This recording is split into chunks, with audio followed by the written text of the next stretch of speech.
നീ ഇതിനു മുമ്പ് പറഞ്ഞൊരു കള്ളസാക്ഷി മൊഴി അതൊന്ന് തിരുത്തി പറയണം. നിങ്ങളപ്പോ ആരാ?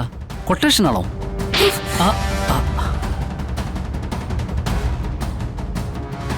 കൊട്ടേഷൻ തന്നെയാ, കളക്ടറുടെ കൊട്ടേഷൻ.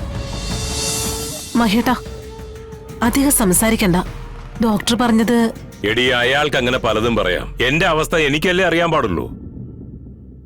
രാത്രി വന്ന് ആരാണ് കഴുത്ത് ഞെരിച്ച് കൊല്ലുന്നതെന്ന് അറിയാൻ ഉറക്കം വിളിച്ച കണ്ണും തുറന്നിരിക്കേണ്ട അവസ്ഥയാ എനിക്ക്. കാരണം ശത്രു പുറത്തല്ല, അകത്താണെങ്കിൽ കൂടെ കടന്നുറങ്ങുന്ന ഭാര്യയെ വരെ സംശയിക്കണം. എന്തൊക്കെയാ വിളിച്ചു പറയുന്നേ? ആരെ കുറിച്ചായി പറയുന്നേ? അങ്ങനെ വല്ല ചിന്തയും മഹേട്ടനുണ്ടോ? അച്ഛൻ പറയട്ടെ അമ്മേ. അച്ഛന്റെ മനസ്സിലെ വിഷമം പറഞ്ഞു തീരുന്നുണ്ടെങ്കിൽ പറഞ്ഞു തീർക്കട്ടെ. ഇതങ്ങനെയൊന്നും പറഞ്ഞു തീരില്ല മോളെ. എന്റെ കാലിനായിട്ട് നിൽക്കുന്നത് എന്റെ മോൻ തന്നെ ആകുമ്പോ ഭയമല്ല എനിക്കിവിടെ ഉണ്ടാവുന്നത്. എന്നിലെ അച്ഛനോട് എനിക്ക് തന്നെ ഉണ്ടാകുന്ന ഒരുതരം വെറുപ്പ്, സ്വയം തോന്നുന്ന ഒരുതരം ദേഷ്യം. അവന് സ്നേഹിക്കാൻ കൊള്ളില്ല അച്ഛാ. മറ്റുള്ളവരുടെ ജീവിതം കാണാനോ അവരുടെ മനസ്സ് മനസ്സിലാക്കാനോ ഒന്നിനും അവന് താല്പര്യവുമില്ല. അവൻ അവന്റേതായ ഒരു ലോകം അവൻ തന്നെ കെട്ടി ഉയർത്തിയിരിക്കുക. അവിടെ നമുക്കാർക്കും റോളും ഇല്ല. സ്വന്തം അച്ഛനെയും അമ്മയും തിരിഞ്ഞു നോക്കാത്തവന് എന്നെ പോലുള്ളവരുടെ മനസ്സും സ്നേഹവും കാണാൻ എപ്പോഴാ നേരം? ഇനി അതൊക്കെ പറഞ്ഞിട്ട് എന്താ കാര്യം? നിങ്ങൾ വാ, അകത്തിരിക്കുക. ഇല്ല, അല്പം തിരക്കുണ്ട്. ഇനിയും ഒരുപാട് സ്ഥലത്ത് പോകാനുള്ളതാ. തുടക്കം ഇവിടുന്ന് ആവട്ടെ എന്ന് കരുതി. ഡേസി, നീ കാര്യം പറ. എന്റെ കല്യാണമാണ്. ആദ്യം കല്യാണം വിളിക്കുന്നതും അച്ഛനെ തന്നെയാ.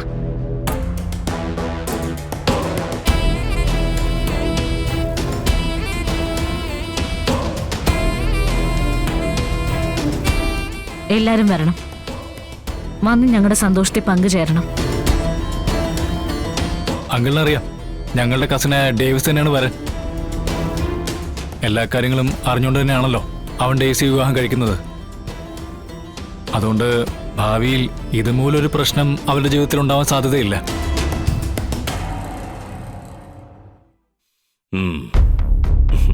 നീയാണ് മോളെ ശരി. നീ ഇപ്പൊ കാണിക്കുന്നത് തന്നെയാ സ്നേഹം നിഷേധിച്ചവന് കൊടുക്കാവുന്ന ഏറ്റവും നല്ല മറുപടി.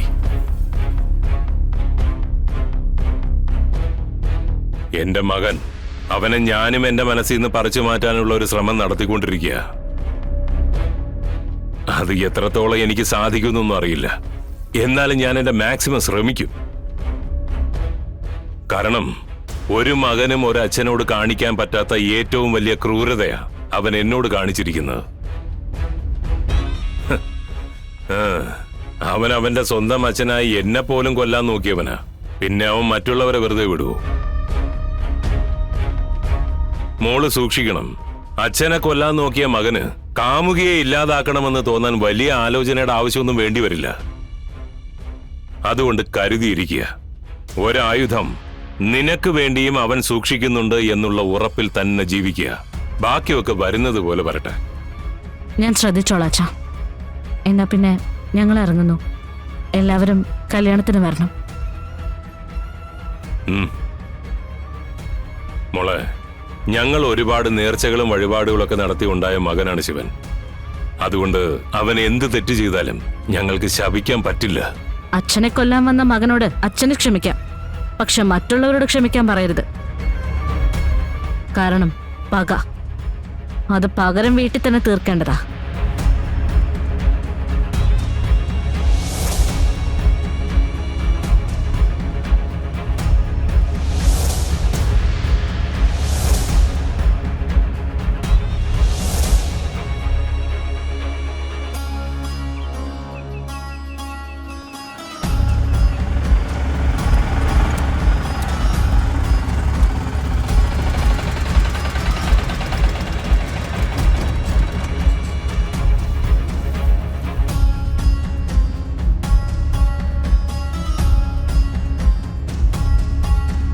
വണ്ടി ഏതാ?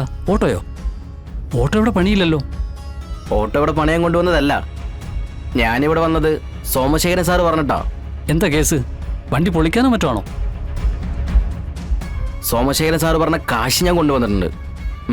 ഓ, അപ്പൊ സാക്ഷിയാ?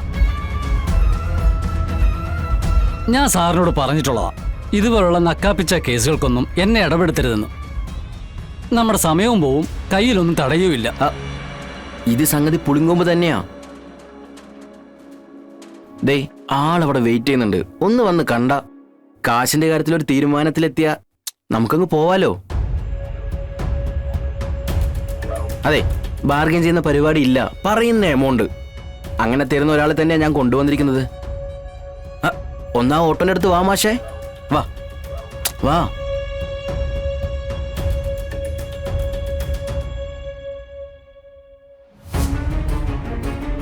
മേഡമാണ് ആള്.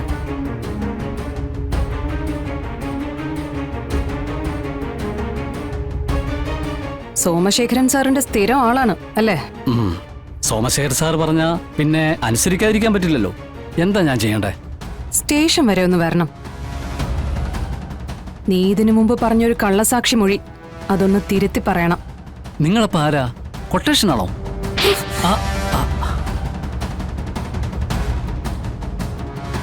കൊട്ടേഷൻ തന്നെയാ, കളക്ടറുടെ കൊട്ടേഷൻ.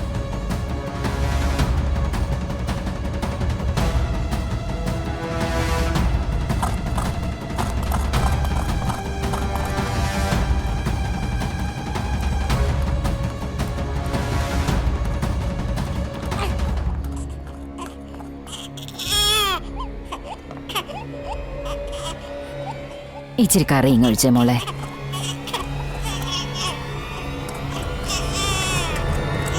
നിന്റെ മൂത്തേനെയാണോ പ്രസവിച്ചു കൊണ്ടുവന്നിരിക്കുന്നേ? അതെ ചേച്ചി സാമ്പാറേ. അല്ല, അതിനെ ഭർത്താവ് ഉപേക്ഷിച്ചുകൊണ്ടുവന്ന് നിർത്തിയിരിക്കുവാണോ? അല്ല, വഴക്കിട്ട് വന്ന് നിൽക്കുക. വലിയ മടിച്ചയാണെന്ന് തോന്നുന്നല്ലേ.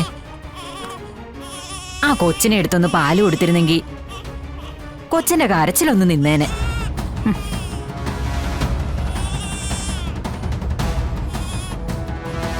ഞാൻ വന്നപ്പോ മുതലുള്ള കീറല.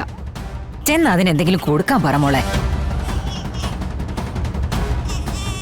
എന്തിനാ ശ്യാമി മറ്റുള്ളവരെ കൊണ്ട് ഇങ്ങനെയൊക്കെ പറയിപ്പിക്കുന്നത്? കുഞ്ഞിനെ പോയി എടുത്തിരുന്നെങ്കിൽ അത് കരച്ചിൽ നിർത്തില്ലായിരുന്നോ? അങ്ങനെ ഞാൻ പോയി എടുത്തിട്ട് ഇപ്പൊ അതിന്റെ കരച്ചിൽ നിർത്തണ്ട. എന്ത് വർത്താനം ശ്യാമ ഈ പറയുന്നേ? ശാരികയുടെ അടുത്ത് എന്തെങ്കിലും ദേഷ്യം ഉണ്ടെങ്കിൽ അത് ഈ പിഞ്ചു കുഞ്ഞിനോടല്ല കാണിക്കേണ്ടത്. പോയി ചെന്ന് എടുക്ക്. അതെ, എനിക്കിവിടെ ഒരുപാട് പണിയുണ്ട്. അത് കഴിഞ്ഞിട്ട് വേണം ഞാൻ ചെന്നെടുക്കാം. അല്ലാതെ വലിയ നിർബന്ധമൊന്നും എനിക്കില്ല. അപ്പൊ മോളും ചില്ലറക്കാരിയല്ലല്ലേ? ദേ തള്ളേ, നിങ്ങൾ ഇവിടെ എന്തെങ്കിലും കഴിക്കാൻ വന്നാൽ കഴിച്ചിട്ട് ഇറങ്ങി പൊക്കോണം. അല്ലാതെ ഇവിടെ ഉള്ളവരുടെ തലേ കയറാൻ വന്നേക്കരുത്. ആ കുഞ്ഞിന്റെ കരച്ചിൽ കേട്ടിട്ടേ എനിക്കിവിടെ ഇരിക്കാൻ പറ്റുന്നില്ല. എന്നിട്ടും സ്വന്തം കൂടെപ്പറപ്പിന്റെ വർത്താനം നോക്കിക്കേ. കൊള്ളാം മക്കളെ, ഇങ്ങനെ തന്നെ പഠിക്കണം. ആ ശാരദയുടെ സ്വഭാവം ഒന്നും ഒറ്റ പെൺപിള്ളേർക്കും കിട്ടിയില്ലല്ലോ.